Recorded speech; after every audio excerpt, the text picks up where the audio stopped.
Deadly assassin to awkward high school girl. Watch what happens when 83, now she goes by. Megan tries to survive, like gym class and teenage drama. Buckle up, cause things are about to get hilariously awkward. So, we start at Prescott, this super secret school that raises orphan girls into straight up killing machines. These girls don't know anything about love. They're trained to be weapons from, like, day one.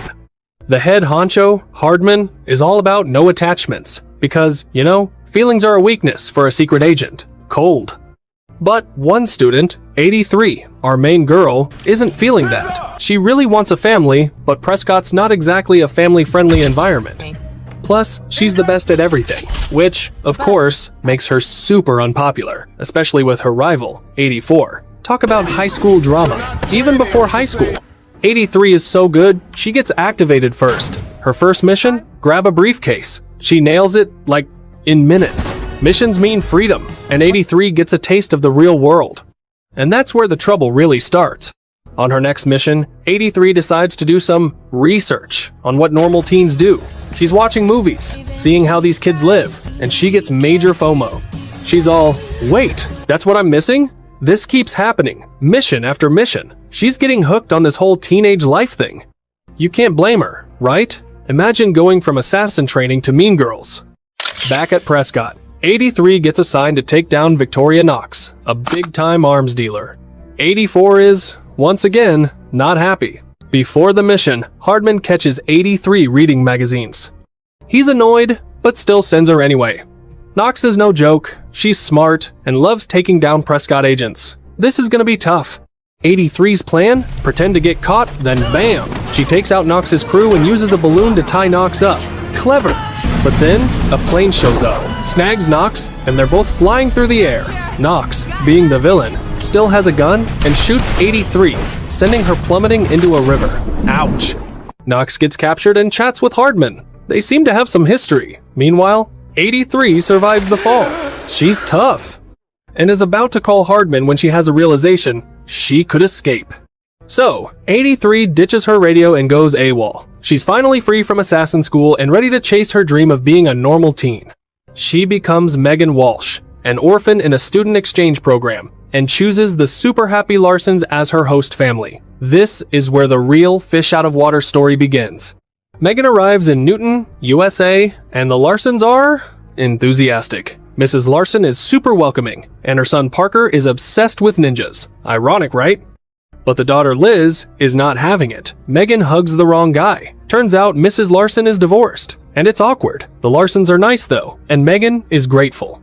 You can tell she's never had this kind of kindness. At dinner, Megan bonds with Parker over ninja stuff, but Liz is still giving her the cold shoulder. That night, Megan tries to plan her normal teen cover, using magazine model pics. Spoiler alert, it doesn't go well. First day of school, and Megan is way overdressed. She's immediately the center of attention, and not in a good way. The kids are harsh.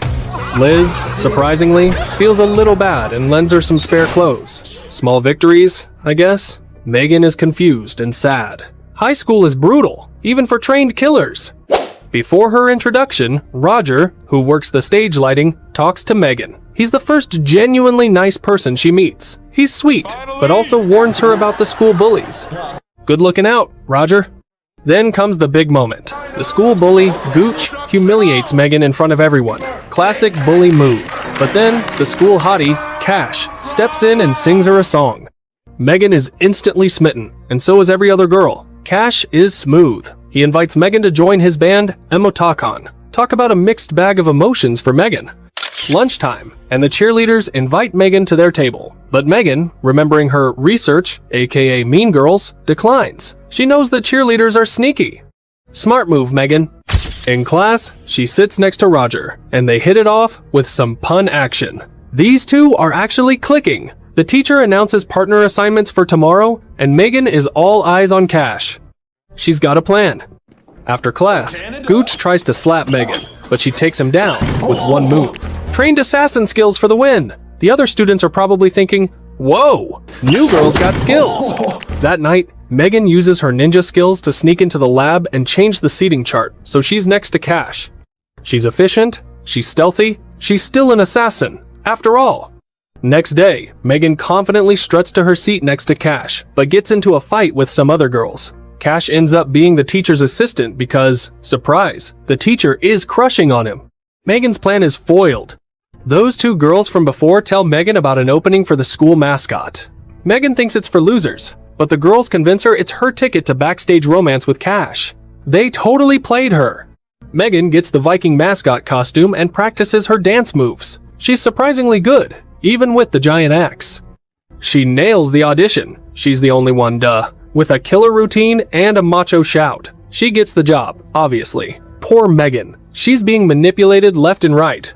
After some home workouts, gotta stay in shape, Megan notices a creepy van watching her. It follows her to school, and she's starting to get freaked out. Something's not right. It's competition day, and Megan, in full Viking costume, is dancing her heart out. Suddenly, masked dudes jump out of the van and try to kidnap her. Oh, hell no. But Megan is a trained killer, remember? She takes them all down, even throwing her axe at one guy. Turns out, they're just rival high school students pulling a prank. Megan is mortified that she fell for it. Talk about a bad day. Roger tries to comfort her, but she's too embarrassed. At home, she's frustrated that she can't be a normal girl. High school is harder than assassin training. Mrs. Larson, being the awesome mom she is, talks to her and tells her to just be herself. Finally, some good advice. Megan goes back to school, and this time, people are cheering for her. The fight video went viral. Even the bullies are impressed. Cash invites her to a jam session. Things are looking up.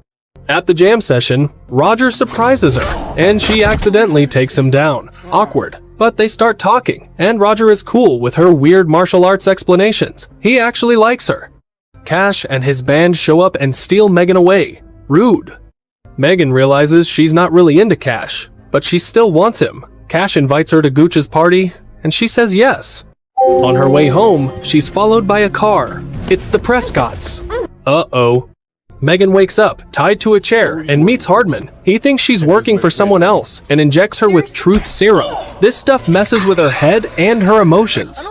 Megan breaks down, crying, and confesses she just wants to be a normal girl, not an assassin. Poor girl. Hardman lets her go, but she has to leave Newton and come back to Prescott as 83. Megan, still messed up from the serum, confronts Liz. She tells Liz to stop pretending to be tough and lonely and to actually connect with people. Then she passes out. Brutal honesty. Next day, Megan talks to Roger at lunch. They're having a deep conversation about life and what they want. Megan feels useless, but Roger thinks she's amazing. These two have a real connection. But Megan leaves him to go sit with Cash. She invites Roger to Gooch's party though. At home, Mrs. Larson and Liz argue about whether Megan should go to the party after being drunk. Mrs. Larson says yes, but Liz has to go with her. Sibling bonding time? Maybe? At Gooch's party, it's exactly what Megan wanted. Loud, crazy, and full of alcohol. But Heather, aka 84, is there too, to keep an eye on Megan and ruin her fun. Of course. Meanwhile, Liz ends up in the bathroom with Gooch, who's drunk. Gooch knows Liz's name, which is weird, and invites her to do tequila shots. Liz, taking Megan's advice, decides to open up and join him. Good for her. Upstairs, Megan and Heather both try to win over Cash. Cash, predictably, chooses Megan. Downstairs, Liz and Gooch are actually hitting it off. Who would have thought? Roger shows up and sees Megan kissing Cash. He's heartbroken and leaves. Ouch. Liz is super hungover. Cash invites Megan for waffles and feels bad about leaving Liz. Waffles fix everything, right? Liz comes home with a face tattoo. Mrs. Larson is mad at Megan for ditching Liz, but after that crazy night, Megan and Liz are actually becoming friends. Finally. On the way to school, Hardman confronts Megan. He wants her back at Prescott because Knox has escaped. Megan refuses. She's loving her high school life. Hardman warns her she's on her own when Knox comes for her. Not cool, Hardman. Megan and Liz are driving to school and finally having a real sisterly conversation when, bam, they get shot at. Megan, being the trained assassin, takes the wheel and confesses everything to Liz. She tells her about Prescott, her training, and why someone wants her dead. Talk about a bonding experience. They end up in a car scrapyard, and the chase continues. They crash, but survive. Megan checks the other car, and smells Heather's perfume. It's a setup. At the hospital, Megan tells Hardman about Heather. Hardman says Heather is supposed to be dead. Megan realizes Heather is working with Knox. She asks for her gear back, but Hardman refuses. She's on her own. Double ouch.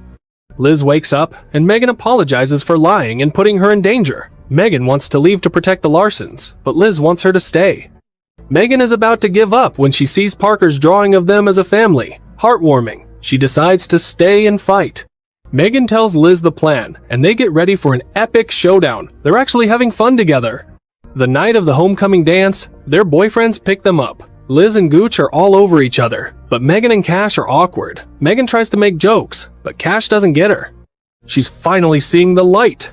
Megan dumps Cash right before his concert and goes to find Roger. She apologizes and tells him he's the one she wants. But guess what? Heather is there and dating Roger. Seriously. Megan starts a fight with Heather, and it's intense. They're fighting all over the party. Heather grabs a metal bar, but Megan is too skilled. Megan uses a fire hose to take Heather down and pin her. Heather throws dust in Megan's face and runs, revealing that Knox is after the Larsons. Oh no! Heather is about to stab Megan when Liz stabs her leg with a corn dog. Load! Megan finishes Heather off. Teamwork. They rush home and take out a guard. Megan confronts Knox, who reveals she's number one, the first Prescott. Dun dun dun! Another guard shows up with Liz as a hostage. Megan surrenders. Knox wants a fair fight, and they go at it. Knox is about to lose when she pulls a gun, but Parker throws a flashbang. The Prescotts show up and take out Knox's men. Hardman captures Knox himself. It's a family reunion.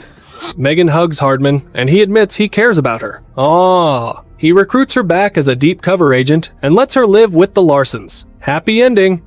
Megan goes back to the party and finds Cash and the teacher getting along. Awkward. She can't find Roger though. Roger is being driven home by his dad when Megan shows up in a helicopter. She confesses her feelings and asks him on another date. He says yes, everyone's happy. Megan finally finds her attachments, and her life is complete. Ah! And that's Barely Lethal. What a wild ride, right? It's the story of a teenage assassin learning how to be a teenager. So, what did we learn today? Well, this movie shows us that even trained killers can crave a normal life, and that family and friends are what really matter.